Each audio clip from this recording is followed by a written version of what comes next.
Welcome. Today I'm going to tell you about a very old and interesting witcher of the Griffin School, Aldrin of Lyria. Hey, are you a witcher by any chance? That depends on who's asking. Commander of the 3rd Separate Regiment of Redania, which defends Novigrad. We are looking for witches for work. What kind of work is that? Someone is attacking local teachers at night. They knock them down, drag them into an alley where no one is around. They drink their blood and tear them to pieces. Then you came to the address. Well, then you've come to the right place. But first, let's talk about the reward. Of course. How much do you want? 240 crowns. Are you out of your mind? There's a war going on. We can only give you 220. Okay, let's make it 220. So where is this happening? Mile of the Bartricota. Is there any survivor of the attack? Yes, there is one. Crazy. She keeps talking about some monster and sits in that tavern. Okay, I'll take on the task. Aldrin left the tavern and headed to the morgue where the fresh corpses of the victims were brought. However, the guards would not let him in.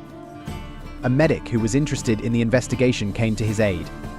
I can help you get to the morgue. I am also interested in what is going on here. Thank you. We'll work quickly. Aldrin and the medic examined the bodies of the victims.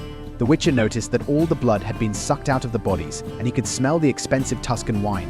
It was strange for Novigrad, especially in the time of war. It's the work of a vampire. You see, the stomach was ripped open. The insides were thrown out. The eyes were filled with blood, and the cuts on the legs are not simple. He definitely hit the tendons. And the wine is from Toussaint. It's rare. I think Ekima is here. What is it? If Meekly, one of the lowest vampires who loves blood, pierces any armor and regenerates quickly. And then unexpected guests enter the room. What are you doing here? Who allowed you to come here?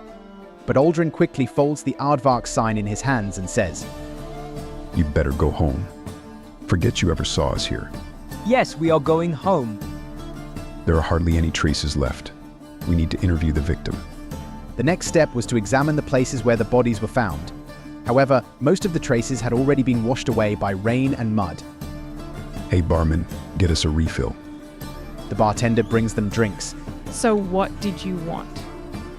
Tell me what happened to you. It was a dark night. I had just had a drink after work and I was walking home. I turned a corner and I heard something very quiet but fast coming behind me. I turned around but there was nothing there, and then this thing appeared. It was like a pitchfork and its arms were long like tree branches. I see. Thank you for the information. Got up and went outside to think about what to do next. So you like drunk people then? Aldrin went to a tavern and started drinking until nightfall, and when night fell, Aldrin went outside and followed the victim's route. If that doesn't get his attention, I don't know what will. Ekima suddenly attacked Aldrin, trying to kill him. But the witch was ready. He pulled out a silver sword smeared with vampire oil and cut off her hand. Ekima tries to escape, but Aldrin shoots her in the leg with a crossbow, but the arrow was dipped in a potion that weakens the victim. Wounded, Ekima runs to a small fishing hut to try to heal her wounds. But Aldrin finds her first. A fight breaks out. That's it. Aldrin chops off Ekima's head with one precise blow. One less monster in this world.